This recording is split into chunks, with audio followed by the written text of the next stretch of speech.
Oh, the applicant. I think it was maybe more. For each one is different. Then they Yes. Yes? Okay, sure. Thank you. Oh, it looks like. Are we on? Yeah, we're on. Oh, okay.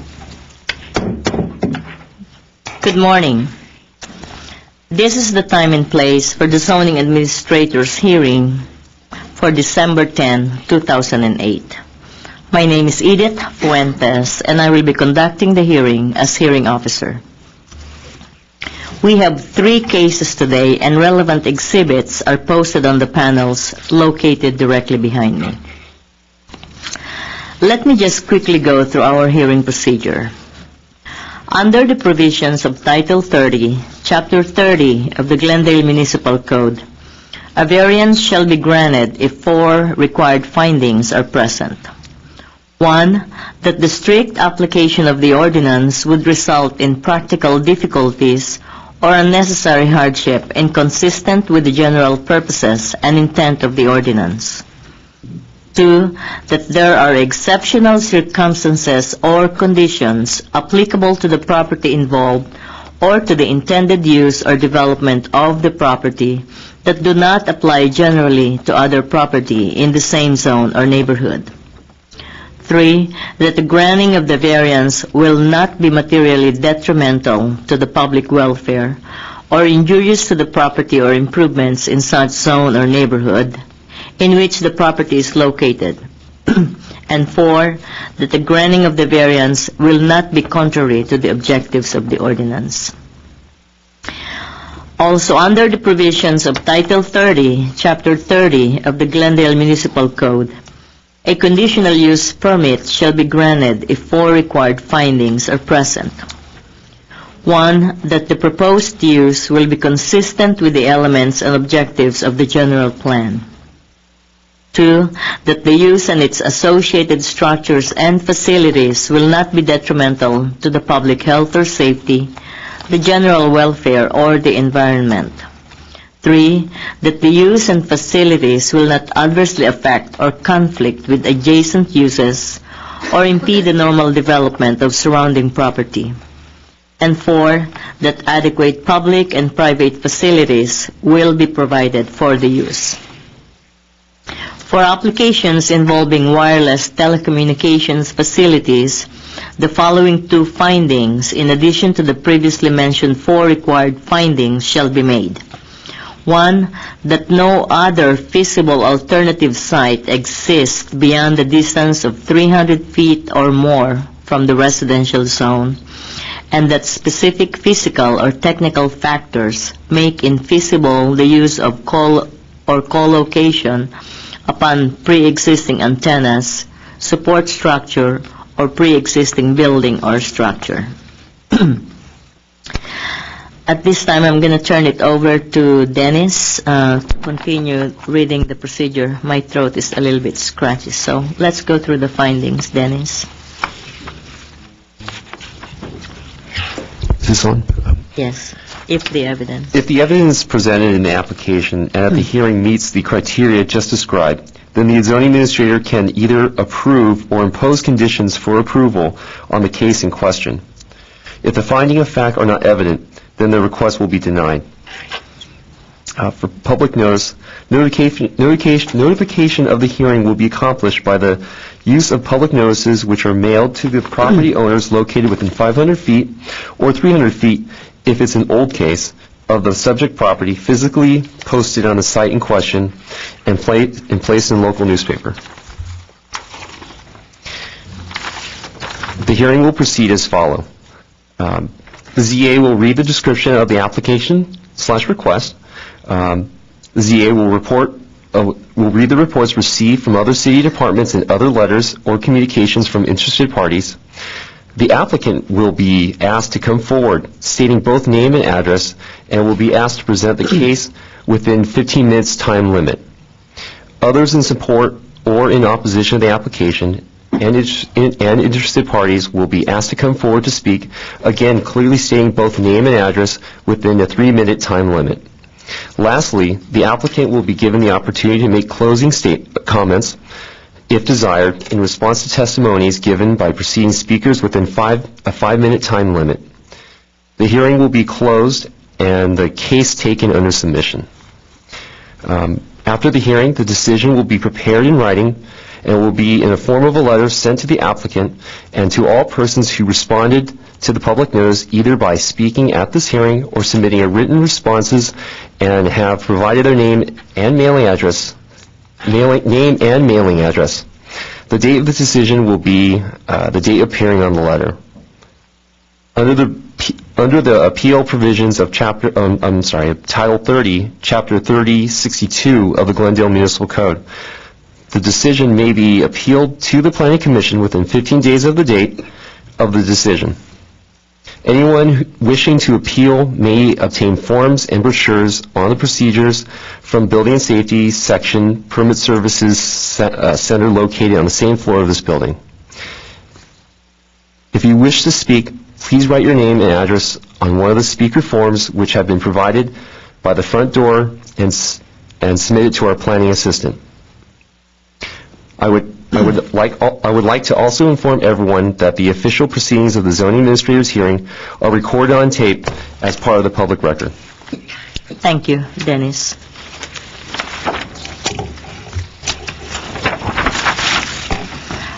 Our first case is variance 2008-038. Location is 138 South Pacific Avenue. Applicant is Design Construction, LLC. Property owner is Jesusa Reyes. This is an application for a setback variance to allow construction of a new attached garage to an existing single-family residence without meeting the required average street front setback located at 138 South Pacific Avenue in the R12-50 high-density residential zone described as portion of Lot 19, Block J of Glendale Valley View Tract. And let me just quickly go through some of the comments we received.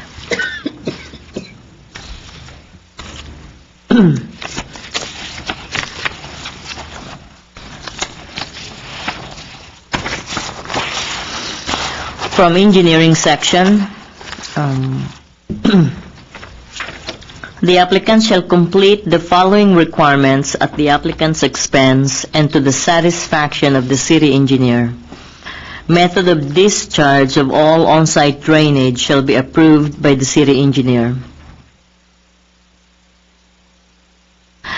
The new additional roof drainage shall not be allowed to drain onto any adjoining property, but instead shall be conveyed to the street per city standards. Separate permits are required for all work within the public right-of-way, and applicants shall bear all fees necessary in obtaining permits and inspections. The applicant shall also comply with all NPDES requirements, and additional requirements may be required after the initial submittal of final engineering plans for building plans check.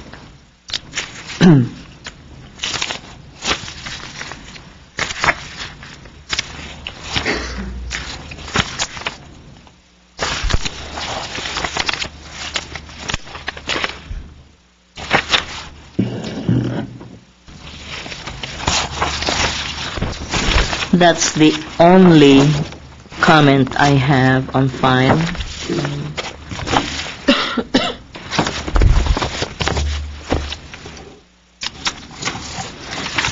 To present the case, Michael Onranian.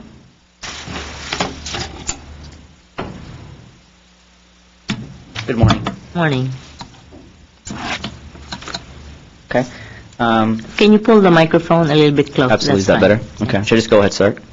Give me your name and address. For My the name is record. Michael Omranian. My address is 4401 Woollands Avenue. It's regarding property 138 South Pacific Avenue. Okay. And is that it? Go ahead. Okay. This is the project is we're trying to get a variance for particular difficulties associated with this project would be for the setback issues. to the garage are due to the legal non-conforming dimensions of the lot. To meet the average front setback, the zone code requires within the R1250 zoning. What is unique about the property relate to this variance? It's going to be pretty much the same thing. It's the legal non-conforming dimensions of the lot. To meet the average front setback, the zoning code requires within the R1250 zone.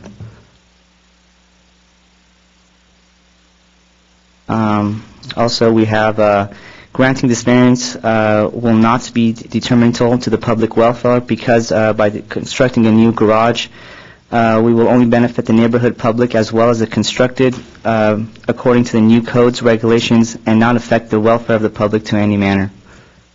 And last, we will, if you will please granting the variance, we'll be keeping the objectives to the applications, applications or regulations within the applicant's regulations of the general building plans. We would be in complete compliance with all standards of the building, general plans, and zoning of R1250 in the construction of a garage in a single-family dwelling. I didn't catch it. Are you the owner or the contractor? I'm the or contractor and just spoke designer of Yes. the project? Okay.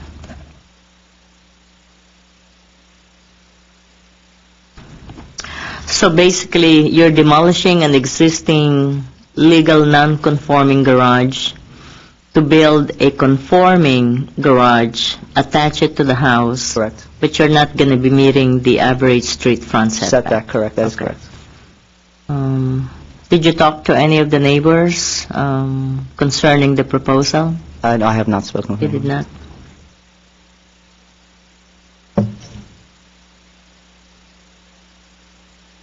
And how old is this house? I believe the house was built in the 1940s. You know what year the house was built? I believe it's in the 40s, 50s. It's pretty old. Can you find out Absolutely. and let your case planner know Absolutely. when the house was built? Absolutely. And this is in the multi-family zone, but being used as a single-family Single-family. residence. Correct, yeah. Yes. Anything else? That would be it. Any improvements inside the house or just the garage? Just the garage. No improvements to the main house. The main thing we're just going to be doing is the garage and a little bit of landscaping on the outside. Okay.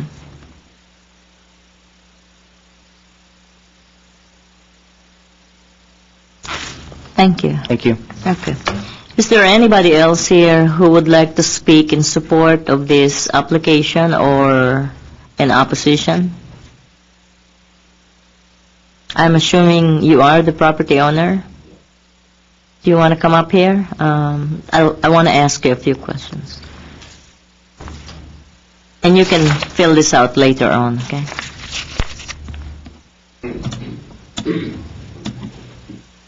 Just give me your name and address for the record. My name is Jesusa Reyes, 138 South Pacific Avenue, Glendale, California, 91204. That's complete. Okay. How long have you lived there? I bought it's because due to I received a lot of, what do you call that? That I 8 need to years, fix- 9 I years? need How to- long? From 1991. 1991. Okay. And this is a single-family residence. Uh-huh. How many occupants do you have? Just me and my uncle. Okay.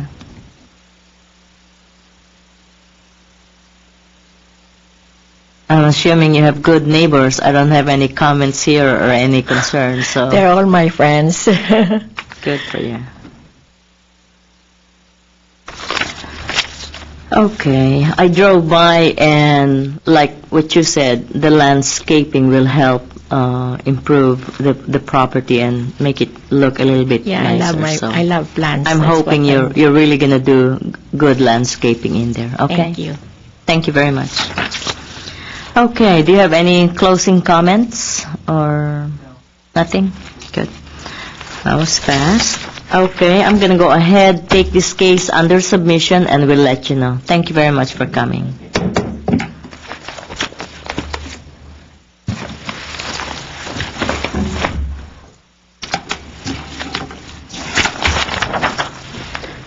The next two cases are companion cases, so if there's no objection, I'd like to take the two cases together, and you can do your presentation for both findings for the CUP and the variance. Okay? Our next case is CUP 2008-038. Why does it have the same number? Location is 617. No, look at the number on the South Pacific Avenue. The one is PV, okay. The location is 617 Alexander Street. Applicant is OmniPoint Communications, Inc. Property owner is Grace An. This is an application for a conditional use permit to allow a wireless telecommunication facility on an existing multi-family residential building located at 617 Alexander Street in the R3050 moderate density residential zone, described as lots 308 and 309, tract number 1744.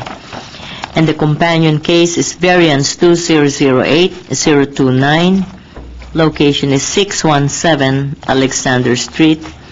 The same applicant and property owner.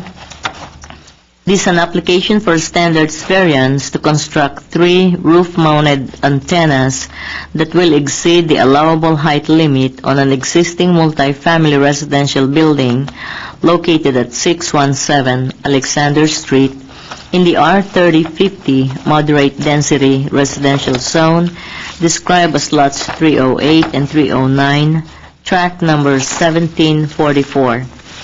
And let me just quickly go through some of the comments.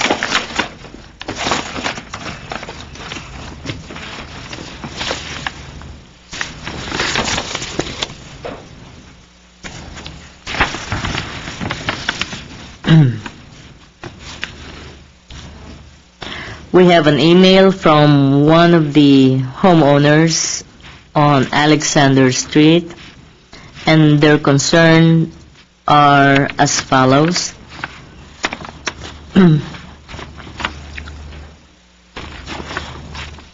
Parking issues and traffic jams.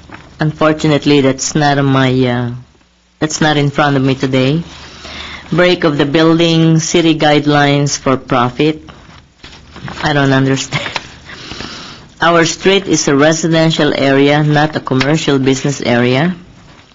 And environmental issues such as radiation, I'm going to read it the way he wrote it, magnetization and energy distribution, and also interference on our reception on radio and television. And he's from the Alexander Homeowners Association. Julio Leguizamon, President of the Association. I'm seeing no comments on file for the conditional use permit.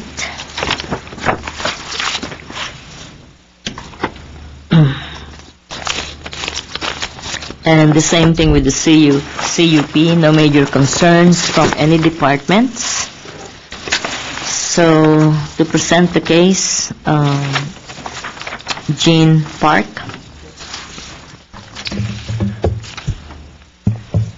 Good morning, Ms. Ventez. My name is Jin Park with Sequoia Deployment Services at 1 Venture Suite 200. Can you speak up a little bit louder? 1 Venture Suite 200, Irvine, California, 92618, and I'm representing T-Mobile. Okay. T-Mobile is proposing a wireless telecommunications facility at 617 Alexander Street, and the project will consist of 12 panel antennas. You know what I want you to do, Mr. Park, is to come up here and kind of walk me through your site plan. Okay. Show me where they will be located and all that. We have the pointer right there. Oh, okay. So, start with this one. Here's the roof plan. The antennas, the 12-panel antennas, will be divided into 3 sectors. Or each? 3, 3. Oh, okay. Then these antennas will be fully screened. And these screen walls designed to appear as an architectural part of the building. So it won't be readily recognized by the general public. Show me in the elevation. Yeah, here are the antennas, fully screened behind these RF transparent screen walls. And these screen walls, they will be designed, like I said, to be here as part of the architecture of the building.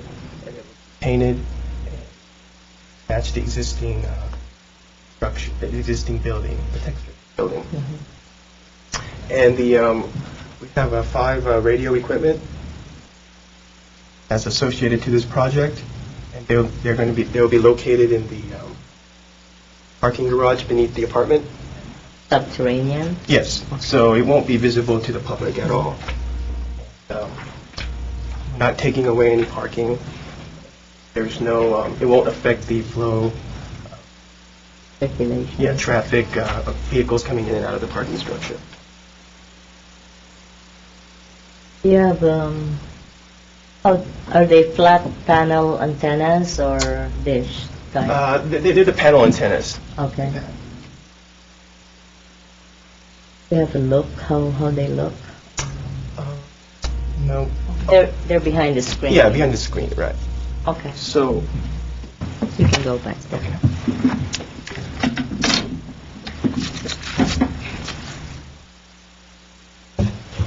okay. In my application, I've included photos and photo sims.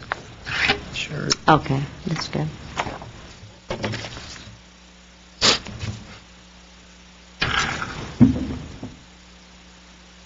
Keep going. Okay. And again, a careful consideration has taken place for the aesthetics and the security of this project. And I can answer the 4 questions. How will the project proposed use be consistent with the various elements and objective of the general plan? The proposed project is a minor change to the property that is innocuous in nature and therefore will not encourage marginal development within the neighborhood. It will not affect the apartment and residential area. It is a passive use and therefore will not affect the policy and goals of the general plan. The design will blend in with the existing architecture of the building. New antenna screens will be painted to match the existing texture of the building. No antennas will be visible to the general public. Why will the proposed use and its associated structures and facilities not be detrimental to the public health, safety, and general welfare or to the environment? The proposed project will provide wireless communication service to the surrounding community, which enhances the public safety and welfare.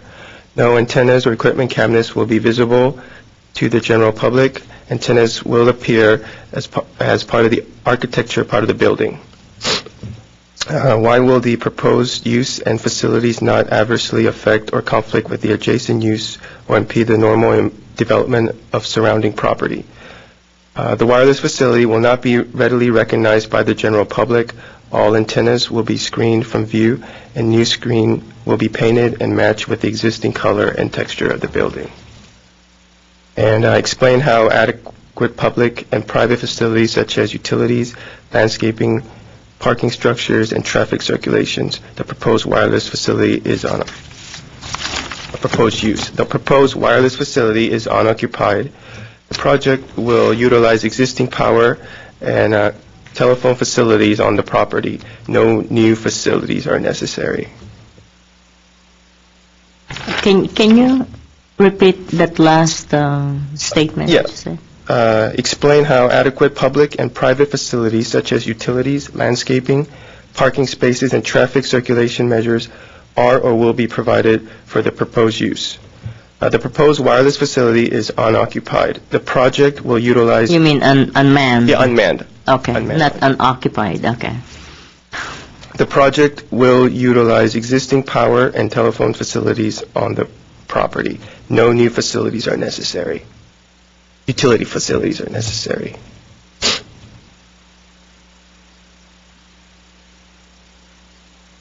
Okay, keep going. And that concludes the conditional use permit application. And did you do alternative site study? Yes. Can I submit that to you? Yes, sure. You can go explain to me the other sites that you did. Yeah, we've looked at several other alternative locations. One was the mini park, and we've discussed the project with Parks and Recs, and with the park being small and very limited and with ground space, the park has kind of denied our design. Do you know who you discussed this or talked to in Parks and Recreation? I believe it was Coco. Coco? Okay. Yeah. Okay. And we've also looked at an apartment building east of our subject address, Mr. Perry's property, and that gentleman, he was not interested in doing a lease with T-Mobile. Okay. And the other location we looked at, it was a commercial property west of the subject address at the industrial mixed-use zone. And having a site there will be too close to our existing... You have another, okay. Right. Is that your radius? Yeah, this is the Okay. coverage you have. I want to see that. Right, so... So where's the other site? there's a... An existing T-Mobile? No, there's this is a commercial zone. We Uh-huh. looked at here, but coverage It's too close? too close to these. It's going to overlap? It's going to provide Okay. duplicate coverage. Okay. You want to spread it, so. Right. Go ahead. And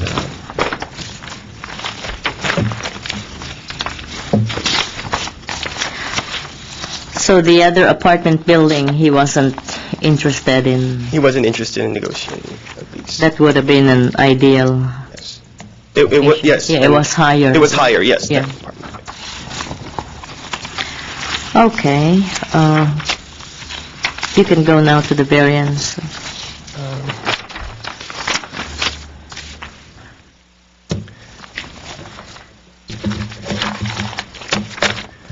The variance, I'll just answer the questions on the application.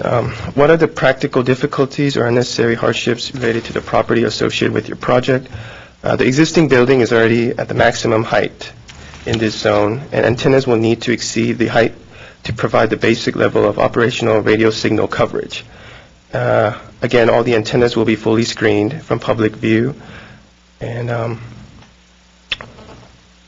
two, what is unique about the property involved or the intended use or development of the property as related to the variance request? The existing building is already at the maximum height, again, in a zone where wireless facilities are allowed on the rooftop of buildings. In order to meet the high demand for T-Mobile services, engineers have proposed a wireless facilities at this location. Antennas will need to exceed the height limit to provide the basic level of operational radio signal coverage. Why will granting the variance not be detrimental to the public welfare? The proposed project is a minor change to the property that is innocuous in nature and therefore will not encourage marginal development within the neighborhood. The proposed project will be desirable to the public convenience and welfare by providing essential communication services in the area. And why will granting of the variance be in keeping with the objective of the application's regulations? The proposed project is a minor change to the property. Again, it's innocuous in nature and therefore will not encourage marginal development within the neighborhood. It will not affect the apartment building and the surrounding residential area. No occupiable floor space or story will be proposed over the height limit. Therefore, the existing building will maintain the height of 3 stories per the height limit in this zone of R3050. Okay. Dennis, what I want to do is maybe have him and you meet with our urban designer, Stephanie, and kind of show her the elevation that they're proposing with the screening, because I feel it may not be as acceptable as it's Sure. being shown, so you may want to take a look at that first. And then let me know how she feels about it. Absolutely. Okay. Thank you. Jason, are you gonna speak or just listen? Okay. Is there anybody else here who would like to speak in support or in opposition? Okay. Do you have any closing comments or come up here? Yeah. Nothing. Okay, I'm going to go ahead, take this case under submission, and like I mentioned earlier, it may be a big help to meet with our urban designer regarding the elevation and the type of screening proposed for the panels.